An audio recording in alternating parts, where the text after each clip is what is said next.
Yo, homies, what's going on? As always, thank you guys for clicking on the video. Listen, this is my second video as of today. If you guys haven't seen the first one, it is a Volt video, Volt mains video. Definitely go ahead and check it out. Let me know what you guys think. Now, listen, as always, I like to let you guys know, listen, failure is a part of actually winning. That's how I see it. Like when you fail at life, if you learn from that, you gain more of a personal perspective on life, on what you should do the next time than when you win. You know, so always pick yourself back up and keep going. Now, listen, guys.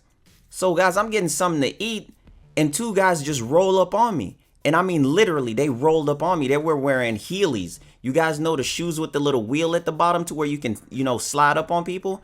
They were obviously Nezha mains. You know what I'm saying? They're like, LifeOfRio, man. You know what I'm saying? Like, Nezha's getting that rework. What do you think? And I'm like, first off, y'all look real flexible. But here, listen, here's the thing. Let's go ahead and get into this. We're going to talk about the rework. I'm going to break it down real quick on what, you know, is actually good from the rework. And you guys know how much I hate Nezha, so I got to come correct with this rework. So first and foremost, if you're a Nezha main, you guys know I just say whatever is on my mind. You guys don't really have an input to me. I really don't care what y'all think, because if it was up to you guys, Nezha would have never gotten a rework, because Nezha mains kept saying, Nezha's okay. I think he's good. I just like to run around on the plains and spell my name out. You know, everything's fun. It's all about being fun. I don't even like most of you because y'all are weird. Y'all be fighting against the cause. You know what I'm saying? So let's talk about the rework, what's actually being changed. Now, here's the thing. Pablo's doing the rework, like I said. The first ability, which is, you know, Firewalker. Firewalker is now changed from a channeling ability to a duration-based ability, which is freaking awesome. The reason why it's awesome is because when it's a channeled ability, it was toggled. That meant that you could not gain energy while it was active and you were losing energy. Now, when it's a duration base, you can actually gain energy while creating a little bit of CC that you're actually doing with it. And it's a lot better for you. Now, here's the thing on what I want to say with this. The base duration, I feel like should be at least 30 seconds, like a Rhino Roar, because it's an ability that should have a lot of duration because it was a toggle at first. So remember, all of Nezha's abilities take a long cast time. Like, he got to be over there, bite finger, summon in jutsu, and do all of this weird stuff. They changed that. They cut down the time on all of his abilities, on all of his casting animations and everything, so he cast abilities a lot faster. Okay, so he doesn't do a Sailor Moon dance anymore before he do all of his abilities, which used to irritate my soul. All right, now doing that with Firewalker is a really great thing, and I feel like it's a really dope change. So that's a plus. We're gonna count all the pluses that I have for this in here. Okay, Nezha mains, trust me, that's a plus. Now, second ability, which is Blazing Chakram, trust me, at first, nobody used it. Some people used to just throw the hula hoop and be like, oh my god, what was that? You know, you didn't even know it was there. Now, the thing is, like I said, they changed up the animation. Every animation is sped up like a natural talent is on there. Now, what happens is that enemies hit by the disc now, when you throw it, are going to mark enemies. So when I picture them being marked, I'm considering them like a ash mark over their heads. That's how I'm picturing it. Enemies are going to be marked, and it's going to be moddable for the duration. So you can mod the duration of the mark, or how long they're going to be marked for. So it's going to greatly increase the damage they take from all sources. So that's a damage boost. So marked enemies are going to have a damage boost, so your weapon should be doing more damage, which is great. You guys know I need a frame that can actually do more damage, so this would definitely make it to where Nezha can go further in solos, period, or just overall buff the team. So that's really, really great. Marked enemies have a chance to drop energy orbs, so that's going to help out with your Energizer sets. You lucky son of a guns, I ought to jack all of you. If you have an Energizer set, I'm hating on you, right? Now, that's something that you'll be able to put in there to add to Nezha's kit as basically a little bit of extras, Killing enemies while they are marked will now produce healing orbs. Remember, marked enemies have a chance to drop energy orbs, and killing the enemies, they're going to drop health orbs. Now, here's the thing. I know a lot of you like to be out here with these McDonald's dollar menu builds and be like, yo, equilibrium, you know, it's gonna be a thing. You shouldn't need that, because Nezha is not like a frame that takes a lot of energy, period. So cancel equilibrium first and foremost. If you're going to use Energizer, that'll be great. If you can get, you know, better chances for that, that'll be good.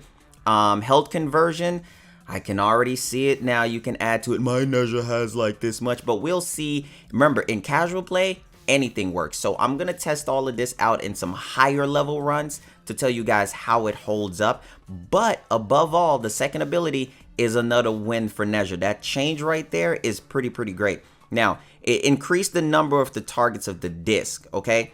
So you'll be able to hit before recalling. So here's the thing. If you charge it, you'll be able to charge it and throw it, and it'll go straight and then come right back in there instead of just hitting enemies and bounce around if you charge it and throw it, okay? So that's going to be great. I kind of give it that glaive kind of feel. Now you'll be able to hit enemies in a straight line and mark it and deal extra damage to enemies in its path. Now let me tell you this. Chakram is not going to be a move for when you throw it, you're going to depend on the damage it does. It's never been that type of move, and this rework will not make it that move to do crazy damage. Any move that does white numbers at base is not going to do crazy damage. What you're going to look forward to is just marking the enemies, getting the extra damage of what you're going for, and there's going to be extra synergy with this move and the fourth ability coming up just a little bit later when I go over it for you guys. So that's going to be great. So now when you're going to be able to charge it and throw it, I don't know why it's a thing, but why are we complaining? There's extra things. So it's going to be more of a consistent flight path that's unaffected by lock-on targeting. So you can control the direction of where you want to be. Like if you're in a narrow area and just a straight path, you can set up and set the map up to your liking just to fit your abilities to take more control over the enemies on the battlefield. You know what I'm saying? So let's go ahead and jump in the third one. So the first ability and the second ability, I agree with. They're both great. Those are pretty nice, okay? Now the third ability, which was always the main ability of Nezha, which made Nezha be compared to El Rhino players, which is Warding Halo. Now, Warding Halo is going to show a custom counter on the HUD, basically to show how much damage you're absorbing and all of that, which is great. Pablo loved to show HUD functionalities on the HUD. And I think that's the most beautiful thing, is to where you can see what's actually going on. Now, here's the thing. Warding Halo used to block 100% of the damage, right? Not anymore. So it's a little bit wonky. Not anymore. Now it's going to block 90% of all damage, okay? So going from 100 to 90%, most of you didn't even play content in the first place to be threatened by 90%. So let's be honest here before we start going crazy in the comment section. And most of you didn't take Nezha far enough to be considered threat level anyway. So the 90% I'm not mad about. Remember, you'll still be able to block status effects and other procs like that. So that's going to be great. So what Pablo had to say is, why would we drop it to 90%? When considering Nezha's revamped kit, he is excellent at mitigating enemy damage. Firewalker and Divine Spears offer great aerial control CC. Blazing Chakram offers healing and self-sustain. His outstanding movement, now I give him that, he does have outstanding movement, can now make the player harder to hit from other targets. In this context, Warding Halo's 100% damage resistant was completely overshadowing his other options. It really wasn't though, but you know, he's using it. Why heal? Because he couldn't. Or CC when you're never taking damage. First and foremost, Nezha was always taking damage, and I think they're looking at it from a really low level gameplay. Has to be a really low level gameplay, because Nezha always took damage. You died pretty easily, even with that 100%. So that's something else that I'm gonna have to look into. Now, just to add to this, they are buffing Nezha's health and lowering his shields. So his health is getting a really good increase on a buff. So that's great. So that's something that you guys want to look forward to. Now, I'm gonna tell you guys the synergy in their minds with what they're going through, with what they're thinking.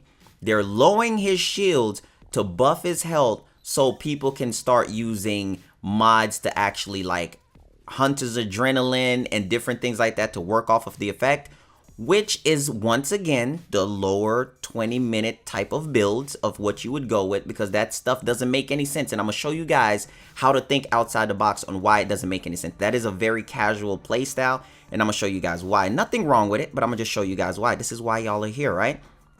Now, it says with 90% damage resistance, Nezha is still very capable of tanking, but encouraged to rely on his other tools to avoid getting overwhelmed. Taking minimal health damage allows for synergy with Blazing Chakram's health orb. So I see what they're going with there. They didn't want to give him the ability to drop the health without being able to take damage. So I can agree with that. That's not a problem. That's not a problem. That's good. They also said you can mention using different avenues to how you're modding, like using things like Equilibrium. Don't use it. Trust me, you won't need it. Health conversion. In some weird situations, you can flex that build in, but it's giving you build options, so it's not a problem with me. Anytime you're getting build options, that's something that's great. The changes also allow us to improve survivability in other ways, such as increased health pool and a major warding halo quality of life buff listed below. So damage absorption in vulnerability phase now begins as soon as you cast the ability.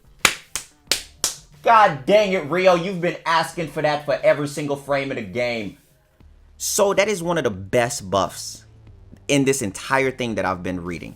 So Nezha's main thing now is when you cast the ability, instant invulnerability phase, that saves you from getting one-shotted, that saves you from the toxin proc, that saves you from every cheating mechanic that's in the entire game. And I feel like most frames, on top of doing a casting ability that is a defensive ability, should have 3 to 4 seconds of invulnerability. That is amazing. Amazing. Gara has it on her 4th ability also. So this is pretty great, right? So let's get back to it. You cast the ability and the animation is sped up, which is great. Increase incoming damage multiplier during invincibility phase. Damage absorption multiplier also now scales with power strength, which is freaking amazing. Now remember, it's going to be a thing on your HUD on the screen to how you can see the damage multiplier absorption. And with power strength, it's added to it. So that makes Rhino, that makes it up there with a contender, like a really strong defensive capability with power strength. So you know these power strength junkies are going to be like, natural talent, I don't need you. Oh my God, harder cards guide me. Umbral intensify. You know what I'm saying? They're going to be playing their trap cards of just straight power strength. Blind rage. Don't know how to act nowadays, okay? So we're going to go into that. So warding halo is great, but here's the best part. Warding halo is still going to have the, now it's going to have, when the ability is going off, an AoE fire proc, like a pyromancer, and then you're going to be able to stun the enemies, right? That right there also adds to condition overload because that's a free fire proc, okay? That's a free elemental. Now, one thing I want to tell you guys is with this one right here, what's going to be happening is that once it's going off, you have another invincibility period. Like, why? I don't even get that. When the health of Warding Halo runs out, it will do an AoE heat status effect and give you a short period of invulnerability. Okay, honest to God, with that, reading it like that, I don't see how you would die. Because all you would do is keep that ability on. When it's going off, cast the ability again within the invincibility period. I don't see how the heck you die. So that makes it to where the 90% damage reduction doesn't really make any sense. Like, it doesn't make any sense at all because the ability already stops status procs. So it's contradictive of what he was even saying at the start. So that's what I'm saying. We're going to pay attention. We're going to analyze and break this stuff down.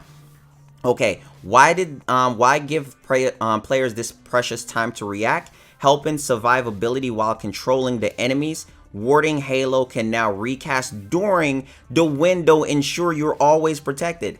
Okay, so once again, I don't know what sense it makes to drop it to 90% if you can just go within those 2 instances and protect yourself of invulnerability, basically, right? Now, with that being said, it's good. So here's the thing, right? I guess this is D.E. Connor saying this. As a Nezha main, I was originally skeptical of the 90% damage resistance change. And, okay, first off, it's casual content. Let's go on to the next one.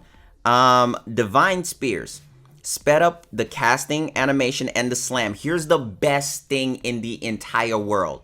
They took away the stupid countdown that was on the 4th ability on Divine Spears. So, you know, when you activated the ability, you know, after you sang Kumbaya for 5 minutes and then the ability finally came out because the casting animation was so long, they finally took away the countdown that's going to stop you in midair. Thank you, Jesus. Thank you, bro. So now it's freaking amazing. Okay, so that's a really good thing. Now, here's the dope part about this entire thing. Okay, now here's the thing. While recovering in the mandatory slam, it's been ended. They took away the duration. Hitting an enemy that is speared. So once you activate the fourth ability and the enemies are hanging from it, like, oh my God, save me, mama, right? Once the enemies are hanging from it, you can hit them with your second ability, which is Blazing Chakram, to create a second Chakram, which fires at nearby enemies. So what does that mean? That means that you can give more enemies a debuff while buffing yourself to do more damage towards more enemies. So I like that synergy. I like that synergy a lot. I do. I really like that synergy. What I feel like Blazing Chakram should do instead of having the random RNG hits is that Blazing Chakram should all automatically lock onto enemies. Once you throw it, it should guarantee a bounce. Kind of like the glaive, how you have that bounce mod. It should guarantee a bounce to hit each enemy instead of just being random to how it hit walls. It should be able to hit each enemy and then come back, and the counter should be there. And whatever that number is of the amount of enemies that you hit should also add to that damage as well. You see what I'm saying? But I kind of like where it's going. Having two of them out there now, is two of them going to be able to stack. So once you hit one enemy, once your fourth ability is up and they're hanging down, and the other one come out, and if it hits that enemy again, will it make them take 2 times more damage added on to that? Okay, since it's going to be spread across all platforms, I mean not all platforms, but all sources of damage, I should say. So that means your primary, secondary, melee, Zenistar. You see what I'm saying here? So overall, the changes sound great. I like the synergy between Nezha's second, Blazing Chakram, and Divine Spears. Overall, you guys let me know your thoughts in the comment section. What do you guys think? Am I okay with it? Rio, are you okay? Do you like it, Rio? It's nice. It's nice. It's nice. But we got to see how it plays. On paper, it sounds freaking amazing. But the fact that they were talking about 90% damage reduction, like what content are you playing to where 90% damage reduction is just like the greatest thing next to sliced cheese? But it's the lower content. But overall, hope that you guys enjoyed. Give the video a thumbs up if you guys did. You guys know I'm going to break things down honestly for you guys with the play-by-play on how it goes. Much love. Stay amazing, people. And I love you guys. Nezha is going to be better than Atlas. So if you're an Atlas main right now, best believe if this Nezha change goes through and it's actually good, I am now talking about Atlas mains. I will not stop talking about the worst Warframe in the game. You cannot hide that from me. I love you guys. Atlas mains, y'all better start sweating. Okay, y'all better start sweating. Now, I might have to go to church and, pray about, if I'm actually going to play Nezha, things I've been talking so bad about them, things are weird. Am I going to give you guys an apology? Of course not. I feel like you guys owe me an apology because I've been fighting for a Nezha buff this whole time, but you guys try to fight against me, okay? Love you guys. Take care, and I'll catch you guys later on the next Warframe video. Later, fams.